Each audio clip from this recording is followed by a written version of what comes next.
AP రాజకీయాల్లో ప్రజలకు మాటిస్తే నెరవేర్చే పొలిటికల్ లీడర్ జగన్ అని నమ్మకం ఏర్పడిపోయింది. కారణం 2019 ఎన్నికలలో ప్రజలకిచ్చిన హామీల విషయంలో దాదాపు 99% నెరవేర్చుకొచ్చారు. జగన్ అందించిన సంక్షేమ పథకాలు కరోనా కష్టకాలంలో ప్రజలను ఎంతగానో ఆదుకున్నాయి. అంతేకాదు ఆంధ్రప్రదేశ్ రాష్ట్రంలో పేదరికం కూడా తగ్గినట్లు కేంద్ర ప్రభుత్వ గణాంకాలు తెలియజేశాయి. విద్యారంగ విషయంలో దేశంలోనే ఆంధ్రప్రదేశ్ రాష్ట్ర ప్రభుత్వం నంబర్ 1 పొజిషన్ కి చేరుకుంది. అమ్మఒడి, జగనన్న గోరుముద్ద, జగనన్న విద్యా దీవెన వంటి పథకాలు విద్యార్థులకు ఎంతగానో ఉపయోగపడ్డాయి.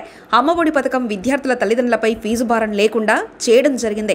ఇక నాడు నేడు కార్యక్రమం ద్వారా ప్రభుత్వ పాఠశాలలు మరియు ప్రభుత్వ ఆసుపత్రుల రూపురేఖలు మార్చడం జరిగింది. ఇలా ఎన్నో పథకాల ద్వారా తన 5 ఏళ్ల పాలనలో ప్రజలకు జగన్ సంక్షేమ వర్షాన్ని కురిపించారు.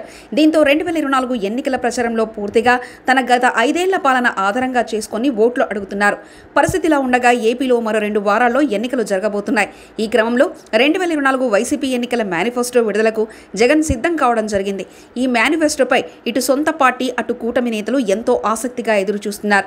ఇటీవల మేమంతా సిద్ధం బస్సు యాత్ర ముగింపు సభలో మేనిఫెస్టోపై పరోక్షంగా జగన్ సంకేతాలు ఇవ్వడం జరిగింది. అమలు చేసేవే మేనిఫెస్టోలో ఉంటాయని క్లారిటీ ఇచ్చారు. ఈ క్రమంలో ప్రభుత్వం మరియు అధికార పార్టీ వర్గాల ద్వారా అందుతున్న సమాచారం ప్రకారం రైతు రుణమాఫీ సాధ్యాసాధ్యాలపై జగన్ తీవ్ర కసరత్తు చేశారట. నిజానికి రుణమాఫీ అనే అంశం విషయంలో జగన్ 2014లోనే వెనకడుగు వేశారు. ఆ సమయంలో పార్టీ నేతలు ఒత్తిడి చేసినా అది నెరవేర్చలేని హామీ, ప్రజలను మోసం చేసినట్టు అవుతుందని ప్రకటించకుండా చేతులెత్తేశారు. కానీ అదే హామీని చంద్రబాబు ప్రకటించి అధికారంలోకి వచ్చి నెరవేర్చలేదు. ఫలితంగా 2019లో చంద్రబాబు చిత్తుచిత్తుగా ఓడిపోయారు. ఇదిలా ఉంటే ఇప్పుడు ఆంధ్రప్రదేశ్ ఆర్థిక పరిస్థితిపై పూర్తి అవగాహన తెచ్చుకున్న సీఎం జగన్ తన తాజా మేనిఫెస్టోలో రైతు రుణమాఫీ ప్రకటించడానికి రెడీ అయినట్లు వార్తలు వస్తున్నాయి. తన 5 ఏళ్ల పాలనలో రైతులకు వైఎస్ జగన్ ప్రభుత్వం ఎన్నో మంచి కార్యక్రమాలు చేపట్టింది. రైతు భరోసా కేంద్రాల ద్వారా రైతులకు అనేక సేవలు అందించడం జరిగింది. ఈ క్రమంలో 2024 వైసీపీ మేనిఫెస్టోలో రైతు రుణమాఫీ హామీ ప్రకటించాలని జగన్ డిసైడ్ కావడం జరిగిందట.